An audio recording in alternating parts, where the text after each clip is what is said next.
O Consolador, um livro de Francisco Cândido Xavier pelo Espírito Emmanuel, editora FEB. Terceira parte, Filosofia, a religião em face da ciência e da filosofia. Capítulo 2, Evangelho. Jesus. 282. Se devemos considerar o Velho Testamento como pedra angular da revelação divina, qual a posição do Evangelho de Jesus na educação religiosa dos homens?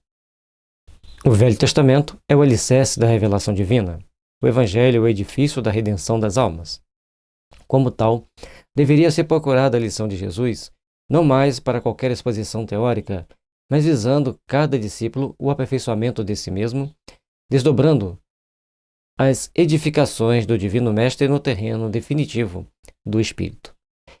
Então, todos nós temos que prestar atenção que o Velho Testamento é a base, é o alicerce, e o Evangelho do Cristo já é aquele edifício que vai fazer a nossa redenção, onde que nós vamos procurar estruturar nossos sentimentos para crescermos, espiritualmente falando, buscando encontrarmos com Deus, buscando nos aproximar de Deus.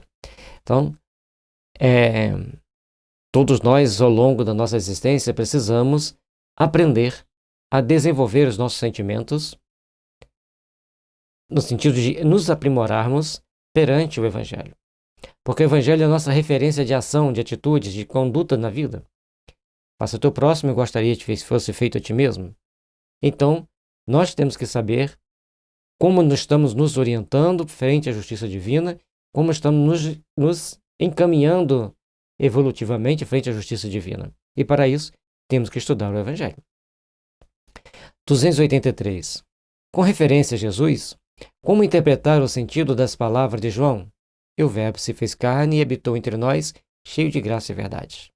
Antes de tudo, precisamos compreender que Jesus não foi um filósofo e nem poderá ser classificado entre os valores propriamente humanos, tendo-se em conta os valores divinos da sua hierarquia espiritual na direção das coletividades terrícolas.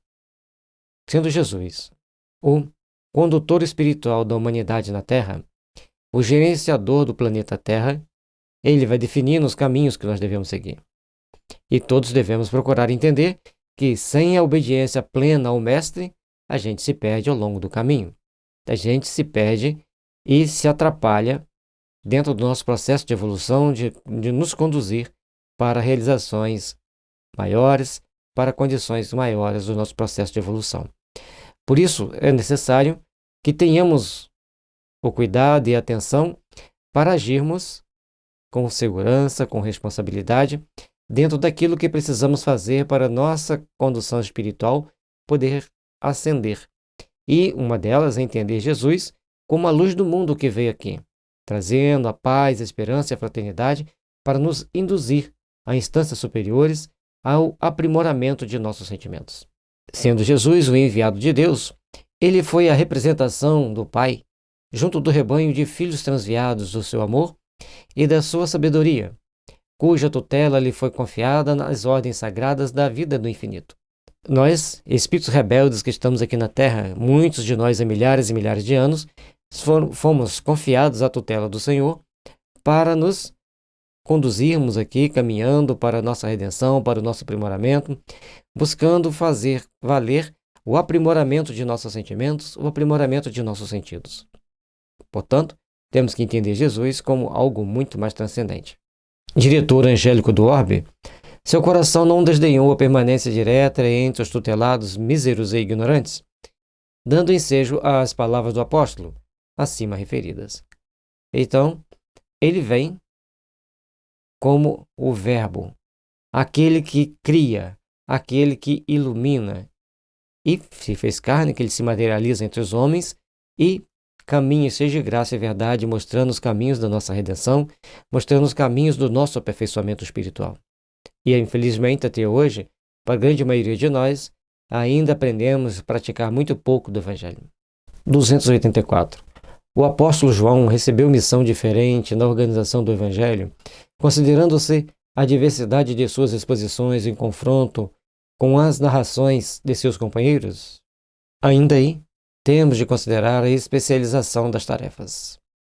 No campo das obrigações conferidas a cada um, As peças das narrações evangélicas identificam-se naturalmente entre si como partes indispensáveis de um todo.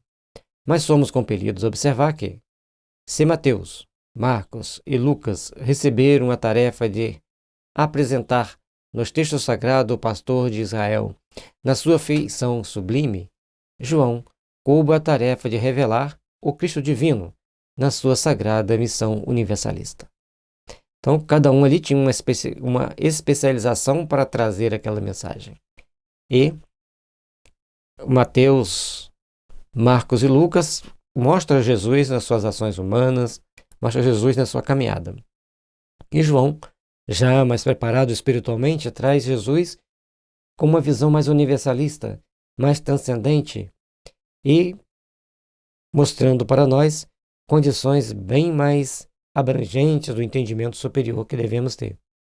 285. Jesus Cristo é sem pai, sem mãe, sem genealogia.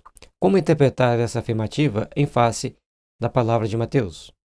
Faz-se necessário entendermos a missão universalista do Evangelho de Jesus através da palavra de João, para compreender tal afirmativa no tocante à genealogia do Mestre Divino, cujas sagradas raízes repousam no infinito do amor e da sabedoria em Deus. Então, Jesus, ele transcende a tudo que tem na Terra. Ele vem reencarnar na Terra com uma missão especial, e aliás especialíssima, portanto divide o tempo em dois, antes de Cristo e depois de Cristo.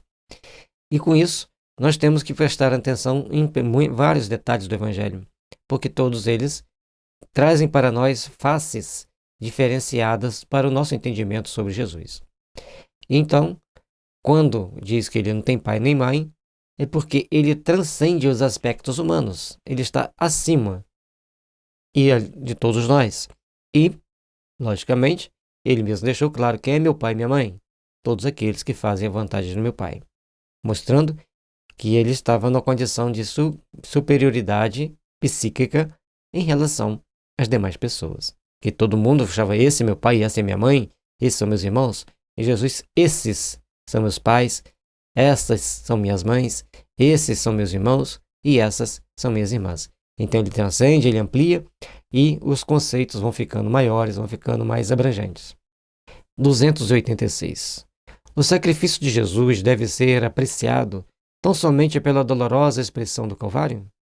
O Calvário representou o coroamento da obra do Senhor, mas o sacrifício da sua exemplificação se verificou em todos os dias da sua passagem pelo planeta. E o cristão deve buscar, antes de tudo, o modelo nos exemplos do Mestre, porque o Cristo ensinou com amor e humildade o segredo da felicidade espiritual, sendo imprescindível que todos os discípulos edifiquem do íntimo essas virtudes, com as quais saberão demonstrar ao Calvário de suas dores no momento oportuno. Portanto, nós vimos Jesus passar por um conjunto de situações, de ataques, de perseguições, de tentativas de todo jeito de destruí-lo, mas somente uma coisa foi importante. Toda a vida de Jesus é um grande exemplo para nós observarmos e entendermos que todo o nosso calvário pessoal que passarmos é ínfimo perante de tudo que o Mestre passou. E aí, temos então que procurar compreender a importância de vivenciarmos cada etapa da nossa evolução, cada etapa do nosso aperfeiçoamento, na busca da nossa melhoria e do nosso crescimento. 287. Numerosos discípulos do Evangelho consideram que o sacrifício do Gólgota não teria sido completo sem o martírio de dor material para o Mestre Divino. Como conceituar essa suposição em face da intensidade do sofrimento moral que a cruz lhe terá oferecido? A dor material é um fenômeno como o dos fogos de artifício, em face dos legítimos valores espirituais. Esse debate sobre se Jesus teve dor física durante todo aquele martírio ou não procede. Porque, logicamente, que Jesus, na condição daquela mente equilibrada que ele tinha, aquela mente tão potente, ele simplesmente desligou-se da dor física do corpo e nada sentia. Se nós vemos hoje médiuns que fazem isso, Jesus poderia fazer muito mais. Então, dentro de tudo isso que nós temos visto, de todas essas situações que nós estamos observando, nós temos que procurar, então, aprender a caminhar no entendimento transcendente. Tudo que Jesus passou foi um símbolo para que nós soubéssemos enfrentar as adversidades e caminhar com mais segurança. Tenhamos coragem, tenhamos disposição, tenhamos força para encararmos todas as situações adversas com segurança, com humildade e fé. Lembrando que Jesus é a âncora da salvação, é o exemplo máximo de sofrimento que nós vimos alguém passar e também exemplo máximo de amor pela humanidade. Homens do mundo que morreram por uma ideia, muitas vezes não chegaram a experimentar a dor física, sentindo apenas a amargura da incompreensão do seu ideal. E como é difícil vivenciarmos isso. Imaginai, pois, o Cristo, que se sacrificou pela humanidade inteira, e chegareis a contemplá-lo na imensidão de sua dor espiritual, augusta e indefinível, para nossa apreciação restrita e singela. Ele queria que compreendêssemos, ele queria que entendêssemos, e pouco fizemos para compreender, para entender, e deixamos o barco correr com naturalidade, sem muita preocupação íntima, perdendo a oportunidade de navegarmos pelo oceano de águas translúcidas dos caminhos que nos conduz a Deus, seguindo o Evangelho de Jesus. De modo algum poderíamos fazer um estudo psicológico de Jesus, estabelecendo dados comparativos entre o Senhor e o homem. Em sua exemplificação divina, faz-se mister considerar, antes de tudo, o seu amor, a sua humildade, a sua renúncia por toda a humanidade. Então Jesus, sendo governador do planeta, ele vem com extrema humildade, com extremo amor e com extrema renúncia, caminhando entre aquelas pessoas mais simples, mais miseráveis. Não desfrutava de nenhum conforto e levava o Evangelho a todos aqueles corações sofridos. Em momento algum, Jesus procura as autoridades. Embora eles mantinham constantes espiões, para saber, ou eles mesmos se tentavam se despistar no meio do povo, para tentar observar o que estava acontecendo, o que Jesus falava. Porque poucos tinham coragem de ouvi-lo na cara a cara, porque ouvir Jesus significa fazer uma revolução nos nossos sentimentos, uma revolução nas nossas ações, nas nossas atitudes, buscando crescer intimamente para alcançarmos a paz verdadeira que deve existir em nossos corações. Examinados esses fatores, a dor material teria significação especial para que a obra cristã ficasse consagrada. A dor espiritual grande demais para ser compreendida não constitui o ponto essencial da sua perfeita renúncia pelos homens? E aí, enquanto muitas das vezes nós, ainda presos às questões materiais, tentamos enxergar Jesus passando apenas pelo sofrimento físico, pelo sofrimento material, Emmanuel abre uma nova perspectiva para nós entendermos que Jesus passou por um sofrimento muito maior do ponto de vista espiritual. Não foi compreendido pelo povo do seu tempo. Ele via o nosso futuro passando por situações das mais adversas, das mais dolorosas. Temos que reparar essa consciência e temos que nos enquadrar no crescimento espiritual necessário à nossa evolução. Nesse particular, contudo, as criaturas humanas prosseguirão discutindo, como as crianças que somente admitem as realidades da vida de um adulto quando se lhe fornece o conhecimento tomando por imagens o cabedal imediato de seus brinquedos. Então, a criança só vai entender determinados parâmetros que nós quisermos explicar para elas se for comparado com seus brinquedos, tanto na dor, tanto na alegria, todos os momentos, a criança precisa desse símbolo dos seus brinquedos para entender a realidade adulta. E os adultos já não têm mais os brinquedos, então sentem na própria pele as situações que eles têm que enfrentar. 288. Meu pai e eu somos um. Podemos receber mais algum esclarecimento sobre essa afirmativa do Cristo? A afirmativa evidenciava a sua perfeita identidade com Deus, na direção de todos os processos atinentes à marcha evolutiva do planeta terrestre. Jesus sendo um com Deus, ele está mostrando para nós que ele estava caminhando par a par com Deus, em perfeita identidade, em perfeita comunhão de pensamentos. E aí, é o momento da gente procurar parar e refletir na grandeza dos sentimentos nobres que possuía Jesus, nas ações edificantes que o Mestre trazia para nós e traz, para que a gente possa, então, aprender a refletir um pouco sobre essa grandeza do Mestre. Não que Jesus é Deus, mas ele é um legítimo representante de Deus, e todo legítimo representante de alguém age com atitudes condizentes e compatíveis com aquilo que o representado quer expressar.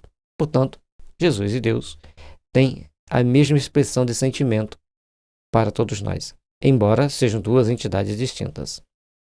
289. São muitos os espíritos em elevação na Terra, ou nas esferas mais próximas, que já viram o Cristo, experimentando a glória da sua presença divina? Todas as comunidades dos espíritos encarnados na Terra, ou localizados em suas esferas de labor espiritual, mais ligadas ao planeta, sentem a sagrada influência do Cristo. Através da assistência de seus prepostos, todavia, pouquíssimos alcançaram a pureza indispensável para a contemplação do Mestre no seu plano divino. Então, nós que estamos ainda presos à Terra, ligados à Terra, pouquíssimos tivemos a clareza espiritual de pelo menos alguns momentos para podermos deparar com Cristo, poder ver o Cristo. Isso é importante nós entendermos para que, ao longo do nosso caminho, ao longo da nossa jornada, nós comecemos a perceber que temos que nos depurar intimamente para podermos ter olhos de ver o Cristo. 290. Poder-se-á reconhecer nas parábolas de Jesus a expressão fenomênica das palavras, graduando a eterna vibração de seu sentimento nos ensinos? Então, está graduado os seus ensinos nas suas palavras? Sim, as palavras do Evangelho são como as sementes divinas que desabrochariam mais tarde, em árvores de misericórdia e de sabedoria para a humanidade. Portanto, aqui o Emmanuel deixa para a gente que as parábolas é a sementinha de misericórdia que está sendo implantada em nossos corações para mais tarde começar a florescer, mais tarde começar a dar seus frutos, a trazer seus benefícios para a humanidade. 291. Como interpretar o anticristo? Podemos simbolizar como anticristo o conjunto das forças que operam contra o Evangelho na Terra e nas esferas vizinhas do homem. Mas não devemos figurar neste anticristo um poder absoluto e definitivo que pudesse neutralizar a ação de Jesus, porquanto, com tal suposição, negaríamos a previdência e a bondade infinita de Deus. É importante, então, nós entendermos que entender que existe anticristo é entender que existe um grupo de espíritos, que são muitos, liderados por alguns também, que tentam ir contra Jesus pelos mais variados motivos. Um deles, porque eles imaginam que Jesus os prendeu aqui, sem se lembrarem, em vez de procurar entender, que eles estão aqui porque foram acolhidos por Jesus, por terem plantado demais em outros planetas.